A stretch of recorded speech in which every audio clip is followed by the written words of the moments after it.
L'avant-projet de loi instituant l'assurance maladie universelle au Togo, récemment mis sur le tapis le 9 septembre en Conseil des ministres, a été adopté à l'unanimité le 12 octobre dernier à l'Assemblée nationale.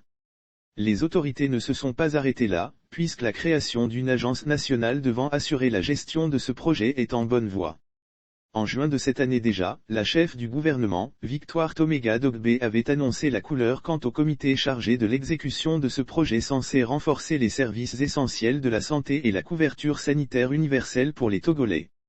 Dr Mamesile Ajbassi, la ministre déléguée chargée de l'accès universel aux soins, avait alors souligné qu'il s'agira principalement d'augmenter les centres de santé sur le territoire national, de mieux les équiper, de recruter des ressources humaines en santé et réduire l'effort financier à l'accès aux services de santé de base en permettant à ces populations vulnérables de bénéficier d'une assurance maladie. Un discours qui fait écho à celui de la présidente de l'Assemblée nationale Yava Djigebodit Ségan, pour qui l'instauration d'une couverture maladie universelle doit permettre de passer du droit à la santé, juridiquement affirmé, au droit, réellement exercé, de se soigner. Elle permettra à la population togolaise de bénéficier désormais de soins de santé de qualité à un coût abordable. On le voit bien, le gouvernement Dogbe dégouline de bonnes intentions, il semble s'attacher à rendre meilleur qu'il n'a jamais été un système sanitaire togolais acéphale.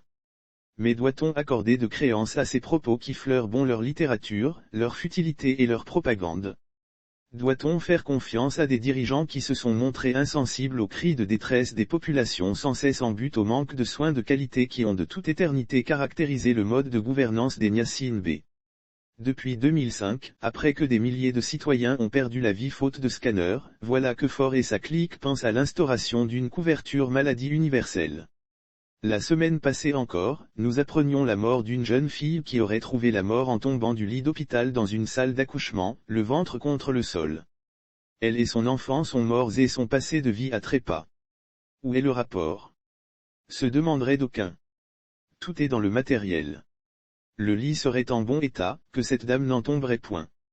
S'il est une chose qui doit être la priorité d'une classe dirigeante qui se respecte, ce doit être avant tout la santé. Mais à trop voir comment l'État a perdu son temps à des futilités et des projets empreints de propagande et sans impact aucun sur le vécu des populations, il y a de quoi ne pas s'enthousiasmer pour cette assurance maladie universelle dont on ignore encore l'avenir. Une revue horticole nous apprend que c'est à ses bordures que l'on juge de la qualité d'une pelouse. Si les autorités n'ont pas essayé de donner sa gloire au secteur de la santé confié à leurs soins depuis 16 ans, ce ne sera pas maintenant qu'elles vont s'y mettre. La CAQ sent toujours le hareng.